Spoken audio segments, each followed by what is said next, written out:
Bonjour à toutes et à tous et bienvenue dans la QC TV Live, la web émission de l'agence Qualité Construction.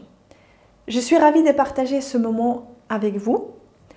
Aujourd'hui au sommaire, des sujets comme à notre habitude, la dépollution des sols, diagnostic, gestion et solution des traitements, puis la terre crue, comment conjuguer qualité artisanale et industrielle. Ce deuxième sujet, c'est vous qui l'avez choisi. D'ailleurs, merci beaucoup pour votre mobilisation dans la sélection des sujets. On va passer 30 minutes ensemble. Jingle.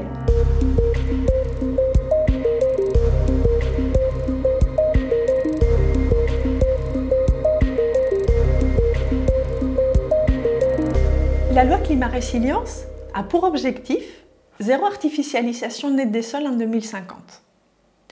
De fait, la réhabilitation des friches est un enjeu majeur, d'autant plus qu'elles présentent souvent de la pollution et peuvent être impropres à l'État.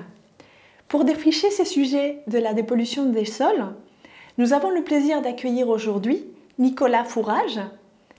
Bonjour Nicolas. Bonjour. Et bienvenue. Vous êtes directeur Business Line Cité Sols Pollués chez Socotec et secrétaire de l'UPDS, l'Union des professionnels des dépollutions des sites. Oui. Est-ce que vous pouvez nous dire quelques mots, s'il vous plaît, sur l'UPDS? Alors l'UPDS, c'est la chambre syndicale des professionnels de la dépollution des sols.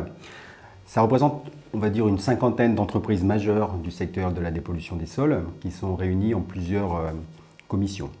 Vous allez avoir à peu près une trentaine de bureaux d'études majeurs du métier de la dépollution des sols en France et une quinzaine, 16 très précisément, entreprises de travaux qui, elles, vont effectuer tous les travaux de dépollution suite aux études qui pourront être réalisées. Nous avons également depuis peu trois nouveaux membres qui sont des laboratoires partenaires et majeurs de la dépollution des sites et sols pollués en France. L'UPDS, c'est une adhésion volontaire qui existe maintenant depuis une trentaine d'années et qui recoupe, comme je vous disais, les acteurs majeurs de la dépollution des sites et sols pollués. Depuis peu, nous avons ouvert l'entrée à l'UPDS à des entreprises de moins de 3 personnes, ce qui n'était pas possible auparavant. En 2021, pour vous donner quelques chiffres, ça représentait à peu près 550 millions d'euros de chiffre d'affaires au niveau des adhérents, à peu près 2500 personnes qui travaillent dans le domaine des sites et sols pollués, et on estime qu'on représente à peu près entre 70 et 80% du marché. Alors qu'est-ce qu'apporte l'UPDS à ses adhérents ? Il leur apporte effectivement le fait de pouvoir les faire progresser dans leur savoir-faire. L'UPDS participe beaucoup et est acteur de l'évolution réglementaire et méthodologique. On est présent dans beaucoup de commissions, dans beaucoup de groupes de travail, dans l'élaboration des normes. On est consulté aussi par beaucoup d'organismes. Et on fait toute cette veille technique effectivement et réglementaire pour nos adhérents. Comment on retransmet cette information? L'UPDS se réunit, on va dire, à peu près 2 fois par trimestre avec tous ses adhérents pour discuter au sein de différentes commissions, une commission technique, une commission travaux, une commission hygiène et sécurité, puisque c'est un des points aussi importants de notre travail qui est relativement accidentogène. Et on discute ensemble de toutes ces évolutions techniques, réglementaires, pour apporter ce savoir-faire auprès de nos adhérents. Pourquoi est-il nécessaire de dépolluer les sols ?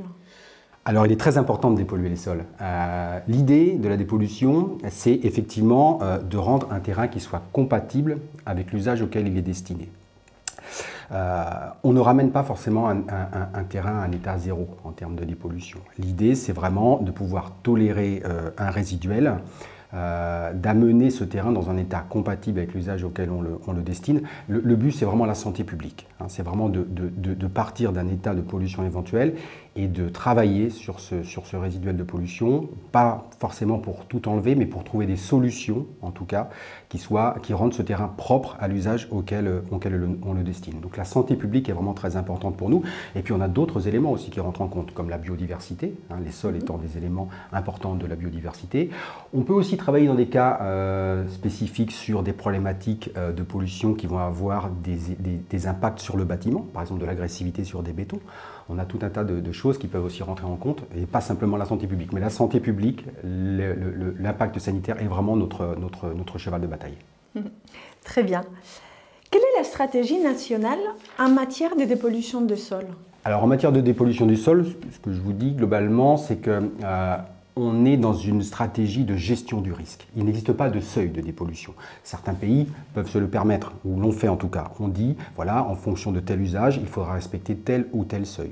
La politique qui a été prise dès les années 90 en France, c'est une politique de gestion du risque au cas par cas et en fonction de l'usage. On a de plus une grande variabilité des sols en France, qui fait qu'on aurait du mal de toute façon à avoir des seuils. Certains pays peuvent se le permettre, encore une fois, parce qu'ils ont des géologies relativement homogènes. Nous, c'est beaucoup plus compliqué. Donc la dépollution, elle va être effectuée en fonction de plusieurs cas, en fonction du polluant qui est présent, de sa concentration, de son état physico-chimique, de son danger. On va regarder aussi la potentialité de transfert de ce polluant, comment il peut se propager, où est-ce qu'il va se trouver, où est-ce qu'il sera dans l'état futur. Et on va aussi regarder, bien évidemment, le récepteur final. Le récepteur final, c'est la cible. Alors, cette cible, elle a différentes sensibilités. Vous comprenez bien qu'on ne va pas aller dépolluer d'une même manière si c'est pour y faire une crèche, une école, des logements, hein, là je vais crescendo, mais des logements, une zone commerciale ou in fine, peut-être une zone industrielle. Donc on va travailler sur tous ces éléments, hein, pour pouvoir ramener un site dans un état compatible avec l'usage auquel on destine. On va jouer sur ces différents éléments, ces trois bras de levier. Le bras de levier de la cible, c'est celui qu'on veut éviter, parce que sinon, ça veut dire qu'on change l'usage, si on joue là-dessus. Donc on va plutôt travailler sur les deux premiers.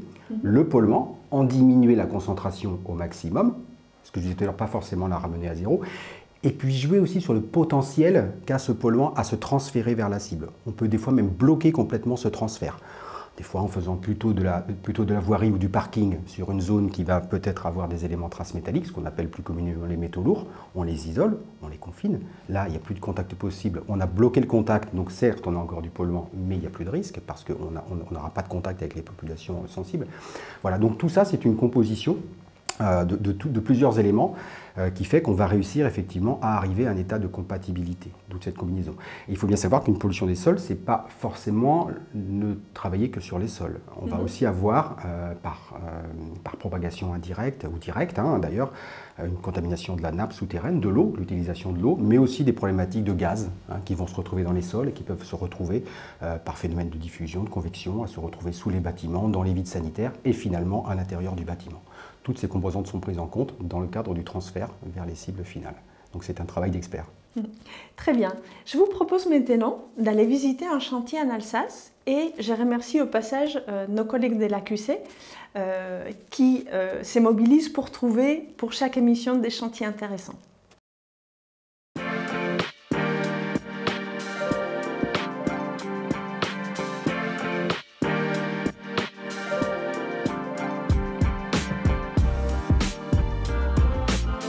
L'opération de Rive, c'est une vaste opération d'aménagement urbain sur à peu près 250 hectares sur Strasbourg. L'objectif pour la SPL de Rive, déjà en tant qu'aménageur, elle a la charge de la mise en état sanitaire des sols. Ici, on s'inscrit sur un périmètre qui est concerné par d'anciennes friches industrielles avec des pollutions à traiter. Et donc la SPL de Rive, en tant qu'aménageur, doit mettre en état ces terrains pour accompagner la mutation de ce territoire et accueillir d'autres usages comme un usage résidentiel, des activités, des équipements publics ou des services de proximité. Très en amont, la maîtrise d'ouvrage nous a demandé d'intégrer dès le démarrage une composante géotechnique et surtout une composante agronomie des sols, et ça c'est quasiment unique en France aujourd'hui. L'innovation, c'était de se dire qu'est-ce qu'on a sur le site, vers quoi on veut aller et est-ce qu'avec les matériaux du site on peut faire quelque chose.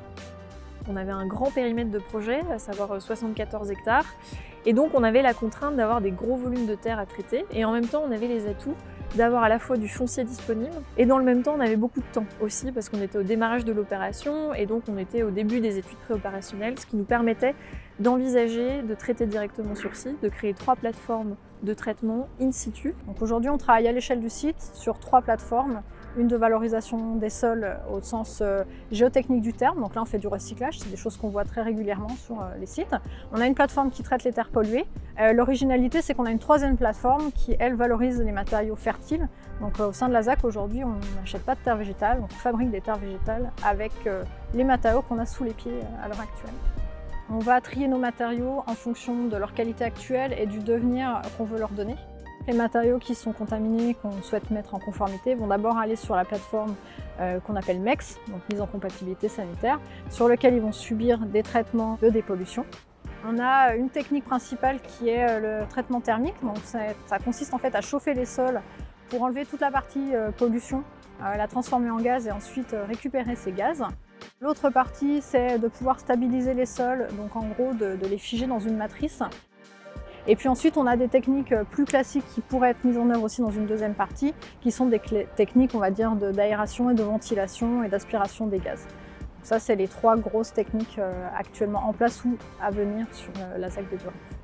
Une fois que ces traitements sont faits, ces mêmes matériaux peuvent repartir au choix soit sur la plateforme de valorisation agronomique pour être refertilisés, donc ça va prendre du temps. C'est les matériaux qu'on voit à l'heure actuelle et qui sont revégétalisés, sur lesquels il y a des arbres qui poussent.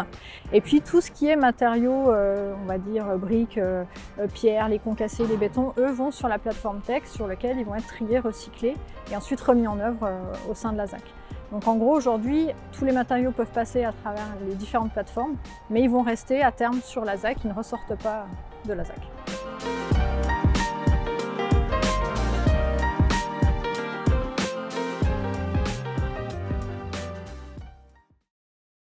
Nicolas, quelles sont les grandes étapes d'une mission de dépollution des sols? Alors, je dirais ce qui est important en dépollution des sols, et c'est le maître mot aussi pour nous, c'est l'anticipation.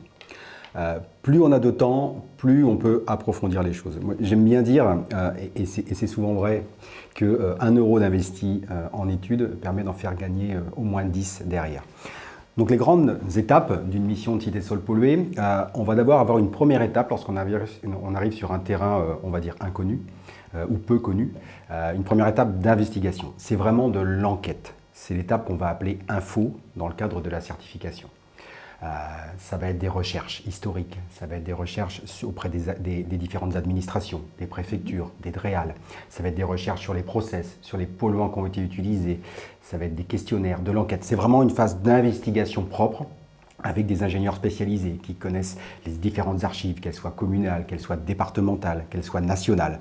Donc il y a toute cette enquête d'investigation qui va durer 3-4 semaines où on va récolter toutes les informations qui vont nous permettre de dire là, il s'est passé quelque chose, là, il y a peut-être ce type de produit, il faut qu'on regarde ce qui se passe.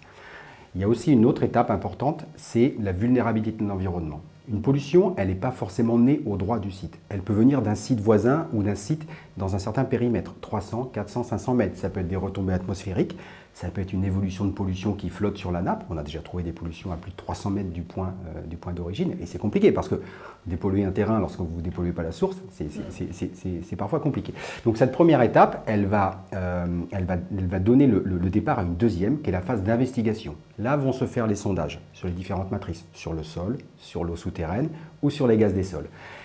Une fois qu'on a fait ces prélèvements, ils sont envoyés en laboratoire, ils sont analysés et derrière arrive la phase d'interprétation des résultats avec le premier diagnostic qui donne un état éventuellement qui va dire là il se passe quelque chose, ou on est dans la normalité, il n'y a rien, tout va bien, ou alors on a des éléments qui sont supérieurs à ce qu'on était censé trouver, on ne sait pas encore si on est véritablement dans un état de pollution, est-ce qu'il y a un vrai risque, ou alors on va trouver des choses très très concentrées, très très polluées, et là on sait que déjà c'est assez grave entre guillemets.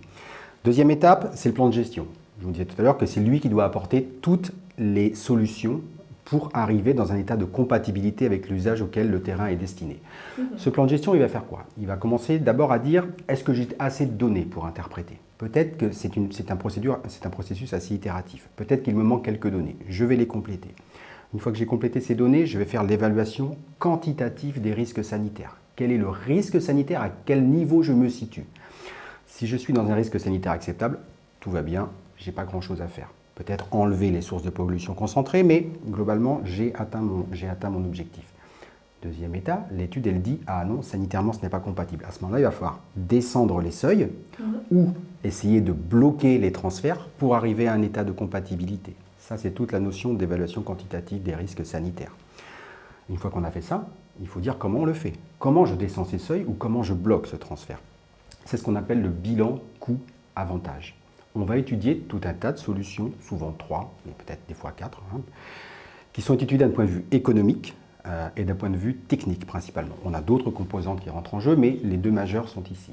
Une fois qu'on a composé avec tout ça, on fait des propositions sur une ou deux solutions, avec un système de quantification, pour dire voilà pour nous ce qui est la bonne solution, mais le maître d'ouvrage reste le décisionnaire final sur la solution qu'il va mettre en place. Peut-être qu'il va choisir une solution plus chère mais qui dans le temps met 2 fois moins de temps, ou alors s'il a un peu de temps, malheureusement on n'a pas toujours du temps et de l'espace, ça lui permet d'aller sur des solutions moins chères mais qui vont prendre plus de temps. C'est lui qui prend la décision finale en fonction du cahier des charges qu'il nous a donné et des solutions qu'on a pu lui apporter. Tout ça est régi dans une norme qui s'appelle la norme NFX 31620.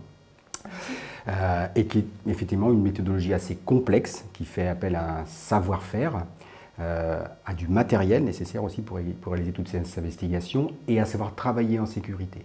Pour toutes ces normes, il existe aujourd'hui une certification qui est aujourd'hui donnée par le LNE, le Laboratoire National d'Essai, donc qui certifie les différents bureaux d'études ou entreprises de travaux également, qui sont aussi certifiés sur cette norme et qui travaillent en tant que professionnels de la dépollution des sites et sols pollués.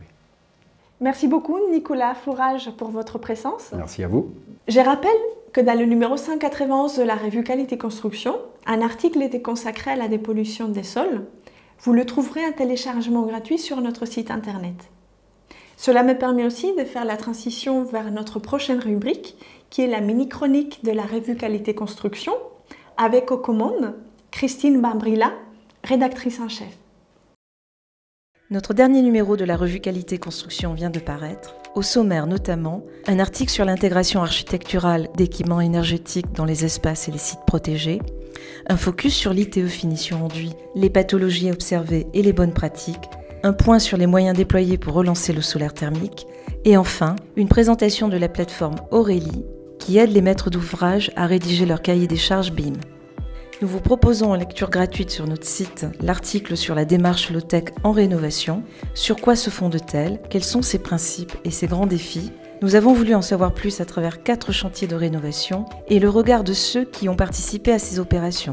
Tous sont unanimes, la démarche low-tech consiste à trouver un maximum de solutions simples, pérennes et locales, en privilégiant les circuits courts, le réemploi, les savoir-faire locaux et la formation des entreprises.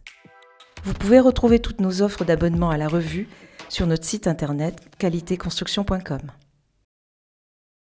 Notre deuxième sujet aujourd'hui, c'est celui que vous avez choisi, c'est la terre crue. Et pour en parler, sur le plateau, j'ai le plaisir d'accueillir Laurent Dandre.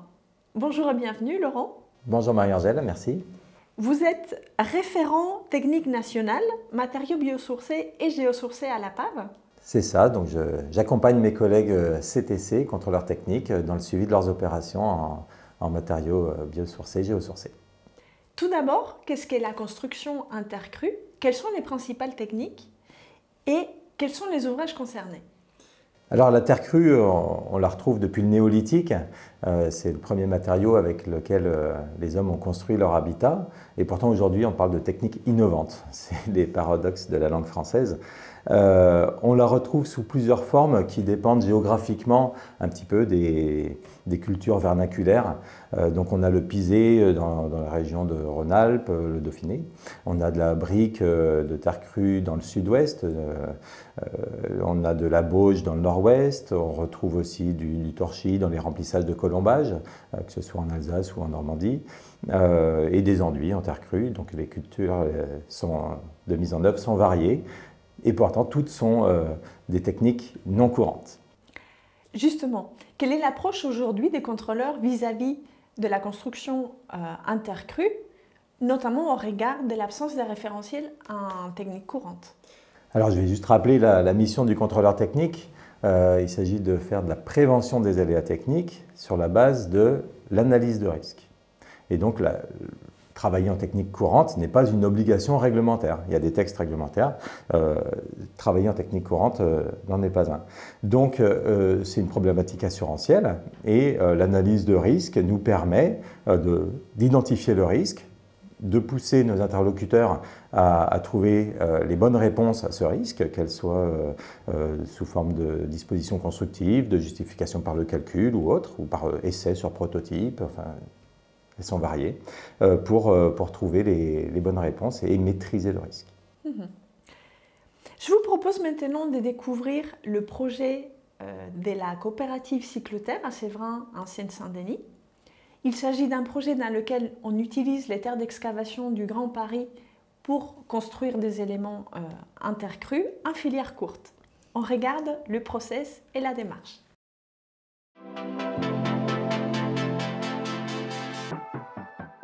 Cycleterre est une société coopérative qui propose des matériaux en terre crue issus des terres d'excavation des chantiers parisiens. Les chantiers parisiens, pour parler un petit peu de volume, vont sortir dans les 25 ans à venir entre 400 et 500 millions de tonnes de terre excavée du Grand Paris. Pour schématiser, c'est un tas de terre qui fait 2 fois la hauteur de la Tour Eiffel et qui recouvre l'intégralité du 16e. La terre crue a plusieurs valeurs dans nos ouvrages. La première qualité, c'est sa valeur acoustique, donc c'est un très bon isolant acoustique. En plus, il n'y a plus de résonance dans une pièce qui est faite en terre crue. La seconde, c'est ses valeurs hygrométriques. Alors, qu'est-ce que ça veut dire? Ça veut dire tout simplement que l'on va être très bien au frais l'été, donc un confort d'été. Et en hiver, on va restituer une source de chaleur grâce à la terre crue qui va restituer cette chaleur. Les valeurs aussi de la terre crue, c'est évidemment des indices carbone excessivement bas qui sont demandés aujourd'hui par la RE 2020. On propose des matériaux qui sont très bas carbone. Cycleterre aujourd'hui propose des blocs de terre comprimés avec le mortier associé. Il faut une homogénéité entre le mortier et les blocs pour avoir une solidité du mur et également les enduits. Et on est en train de développer des panneaux de terre extrudés qui se mettront en lieu et place de plaques de BA13. Pourquoi on a choisi ces matériaux? C'est tout simplement parce que poser un bloc de terre comprimé, une brique, c'est un geste qui est connu du maçon. Certes, on a besoin d'une formation pour connaître un petit peu les spécificités de la terre, mais on va venir former également sur chantier. C'est aussi le rôle de Cycleterre, c'est de former. Et on est capable, grâce à cette fabrique, de pouvoir produire jusqu'à 450 000 blocs à l'année. Donc 450 000 blocs, ça veut dire à peu près entre 1800 et 2000 m² de murs par mois. La terre arrive sur le site broyée et sèche et on va, grâce à un malaxeur adapté du béton, on va venir mélanger la terre, le sable, l'eau, peut-être un peu de paille aussi pour nos enduits. Et pour fabriquer des blocs de terre comprimés, on va déverser ce mélange donc de terre, de sable et d'eau dans une presse. On va venir compresser à forte puissance la terre. Et on va obtenir ainsi des blocs de terre comprimés relativement solides, même très solides. Cycleterre s'inscrit dans la démarche de développement de cette filière qui doit passer par rassurer nos acteurs à la maîtrise d'ouvrage en leur apportant un conseil fiable. Également pouvoir former sur chantier les nouveaux maçons. Ça passe également par un process industriel qui est fiabilisé, par de la qualité, par un véritable suivi du process. Et tout ça également est accompagné par les ATEX qu'on a obtenus sur nos matériaux. Donc on a 3 ATEX sur nos matériaux qui permettent de pouvoir offrir une assurabilité au bâtiment.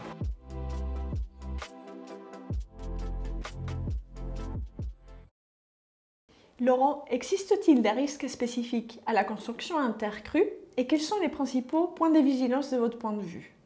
Alors oui, les risques sont en premier lieu l'eau, puisque le matériau terre crue tient en fait sa cohésion grâce à l'argile, qui est un matériau sensible à l'eau.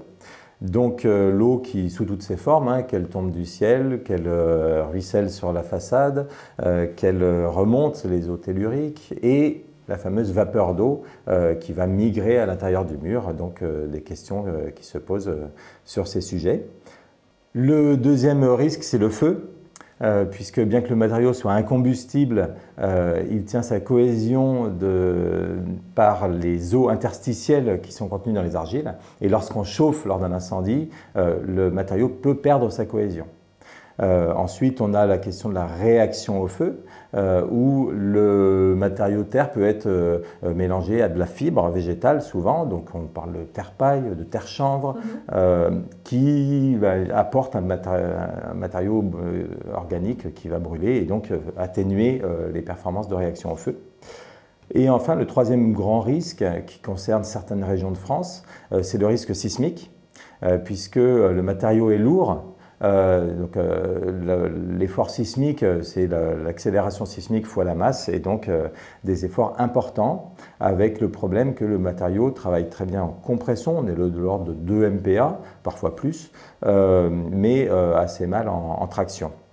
Donc on a une problématique de résistance aux efforts horizontaux. Comment peut-on alors se prémunir de ces risques et quelles sont les bonnes pratiques? Alors les bonnes pratiques, elles sont énoncées dans des référentiels qui sont les guides de bonnes pratiques qui ont été édités il y a quelques années un petit peu partout en France, qui reprennent en fait chacune des techniques que j'ai énoncées tout à l'heure. Et qui donnent un petit peu les bonnes pratiques à suivre. Ensuite, une bonne pratique, c'est aussi de bien travailler en conception. Puisqu'on est sur de la prévention des aléas techniques, c'est notre métier, on va chercher, lors de la conception de l'ouvrage avec l'architecte, à éviter les pièges à eau, les dispositions qui seraient sinistrantes. Et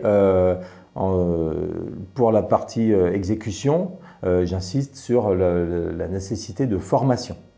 La formation, donc c'est dit dans la vidéo de Cycleterre, c'est aussi ce qui va permettre de maîtriser la technique, puisque c'est une technique certes ancestrale, mais dont on a perdu un petit peu le savoir-faire. Ensuite, pour le feu, tout simplement, il faut que les maîtres d'ouvrage, les maîtres d'œuvre, la profession en général, réalisent des essais de réaction au feu, de résistance au feu, des différentes techniques constructives en laboratoire agréé, ce qui nous donnera un catalogue des possibles et une variété d'utilisation de la terre crue. Et enfin, pour le sismique, on a déjà des bureaux d'études structures qui travaillent sur la question, qui modélisent, qui calculent, qui essayent de reprendre des efforts de traction par des tirants, enfin voilà, donc l'ingénierie travaille pour apporter les réponses et construire demain de plus en plus en terre crue. Regardons maintenant un court reportage à Melun-en-Yvelines, dans le 78, sur un chantier de construction d'un hôpital des jours dans le centre Gilbert Raby. Donc le principe constructif du bâtiment, c'est un bâtiment mixte, béton-bois, avec une rue centrale cloisonnée en briques terre crue. Alors, on a choisi de construire en terre crue car c'était une demande du maître d'ouvrage et du maître d'œuvre pour répondre à un besoin en matériaux biosourcés. Pendant la phase chantier, on n'a pas rencontré de difficultés particulières. Malgré le fait que c'était notre premier chantier en terre crue, l'équipe Cycleterre a été très présente à nos côtés dès le début et on a fait une formation de 2 jours pour pouvoir appréhender le matériau. Alors ce que je souhaiterais dire aux professionnels qui souhaitent se lancer dans la terre crue, c'est que c'est un matériau vivant, il faut l'appréhender, on ne le travaille pas comme une brique traditionnelle, donc une fois cette étape franchie, ça roule tout seul. Quand on se lance dans un matériau comme ça qui n'est pas traditionnel, le mieux serait de prendre un fabricant local, peu importe la région dans laquelle on se trouve, de sorte à avoir une certaine proximité. Ça va faciliter la logistique et aussi la présence du fabricant sur le chantier. Mais c'est effectivement un matériau intéressant, c'est pas commun et c'est très qualitatif. Ce qui est intéressant pour nous, en tant qu'entreprise de terrassement et de gros œuvres, c'est qu'on intervient pour l'extraction de ces terres. On les évacue vers des sites de stockage. Cycleterre les récupère, les transforme et nous les revend en tant que briques terre crue. Donc la boucle est bouclée.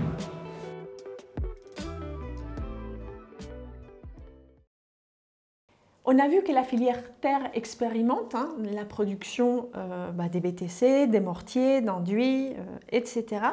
Qu'est-ce que vous voyez d'autres émerger sur le terrain ou que vous pensez qu'il peut se développer à court ou moyen terme? Alors déjà aujourd'hui on trouve des panneaux extrudés de terre fibrés, c'est évoqué dans la vidéo de Cycleterre d'ailleurs, mais ce n'est pas les seuls à travailler sur cette technique. Ensuite on a également des techniques de terre coulée, où là la terre est sous un aspect assez liquide et adjuvanté d'un liant chaud, ciment, qui permet d'une facilité de mise en œuvre, mais qui pose d'autres questions. Le béton de site aussi, c'est-à-dire qu'on va récupérer le granulat, éventuellement corriger sa granulométrie et le mélanger à un liant chaud ou ciment. Alors le problème est double par rapport à ces techniques, c'est la méconnaissance un petit peu du comportement du liant avec les fines qui sont contenues, donc ça veut dire un petit peu augmenter le dosage en liant, ce qui n'est pas forcément bénéfique du point de vue rejet de carbone. Et aussi le fait que le matériau est condamné, une fois qu'il est adjuvanté, on ne pourra plus le réutiliser, contrairement à la terre crue, qui est un matériau sorti du sol, qui peut retourner au sol dans son état propre. Et enfin, le PNTER qui travaille aussi sur toutes ces questions, donc le PNTER, Projet National Terre, qui réunit un grand ensemble de sachants de la profession sur différents axes. Donc moi, par exemple, je travaille sur l'axe de la sécurité incendie pour améliorer le savoir. Il y a beaucoup d'universitaires également qui vont, avec de jeunes étudiants thésards, approfondir la connaissance et demain faire qu'on pourra développer grandement ce beau matériau qu'est la terre crue. Elle a des belles perspectives devant elle, en tout cas. Merci beaucoup Laurent pour votre présence aujourd'hui. Je rappelle que l'Agence Qualité Construction a édité il y a quelques années une étude Construction et réhabilitation en terre crue, point de vigilance, que vous trouverez en téléchargement gratuit sur notre site internet.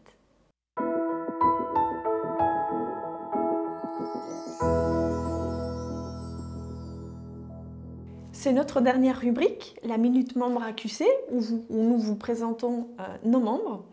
Aujourd'hui, nous avons le plaisir d'accueillir sur le plateau Jean-Jacques Leboeuf. Bonjour Jean-Jacques. Bonjour. Bienvenue. Merci à vous. Vous êtes expert construction et président de la CFEC, la compagnie française des experts de construction. Tout à fait. Est-ce que vous pouvez nous dire quelques mots sur la CFEC? Oui, bien sûr. La CFEC a été créée en 1990 et est une chambre syndicale professionnelle qui regroupe les experts et économistes de la construction en tant que personnes physiques. Ce sont des experts et économistes qui interviennent dans le cadre de la loi du 4 janvier 1978. La CFEC, avec 420 membres aujourd'hui, regroupe la quasi-totalité des experts et économistes de la construction adhérents à une chambre syndicale. La CFEC a pour objectif de représenter les experts et économistes personnes physiques, qu'ils soient en exercice libéral ou salarié, et gère avec France Assureur la liste des experts agréés. La CFEC a aussi un centre de formation qui forme les experts, notamment pour l'examen de qualification CRAC, qui est un préalable indispensable pour exercer l'exercice dommage-ouvrage. Dites-nous, qu'est-ce qu'est l'expertise construction et quel est le rôle de l'expert concrètement? Alors, l'expertise construction est encadrée par la loi du 4 janvier 1978 et le rôle des experts est d'effectuer des missions pour analyser des désordres, que ce soit en responsabilité civile décennale ou dommage-ouvrage. Cette dernière expertise nécessite un agrément spécifique en relation avec la Convention de règlement de l'assurance construction. L'expert a pour mission d'examiner les désordres, d'en déterminer les causes, de valider les modalités de réparation et leurs coûts. Très bien. Le domaine de l'expert est la pathologie et l'amélioration de la qualité. Il y a donc des liens très étroits avec la mission de l'AQC. Est-ce que vous pouvez nous dire comment concrètement se font ces liens et comment CFEC et AQC s'apportent mutuellement et collaborent ensemble? Alors d'abord, les experts remplissent les fiches SICODES avec les fiches barème CRAC qui permettent d'alimenter la base de données de l'AQC. La CFEC est présente au conseil d'administration de l'AQC avec un siège et participe avec ses représentants à différents groupes de travail et commissions pour améliorer soit la nomenclature SICODES, soit pour avancer sur les produits, avec notamment une participation active à la C2P. Le bâtiment évolue techniquement, on a vu plusieurs mutations ces dernières années, notamment au regard des enjeux énergétiques et carbone. Est-ce que vous constatez une évolution de la pathologie depuis une dizaine d'années? Alors, de toute façon, toute évolution normative ou technique entraîne une évolution de la pathologie à laquelle les experts sont attentifs. Sur le plan énergétique, on a eu des sinistres avec les panneaux photovoltaïques qui sont bien connus. On a une génération de sinistres avec les nouveaux modes de production de chaleur, que ce soit les pompes à chaleur, les chaudières à granulés ou au bois, les ballons thermodynamiques. On a des soucis avec les systèmes d'isolation thermique par l'extérieur et principalement en rénovation plus qu'en neuf a priori. Et on devrait avoir des nouvelles pathologies qui vont arriver avec la gestion des bâtiments en domotique. Merci beaucoup Jean-Jacques pour votre présence aujourd'hui.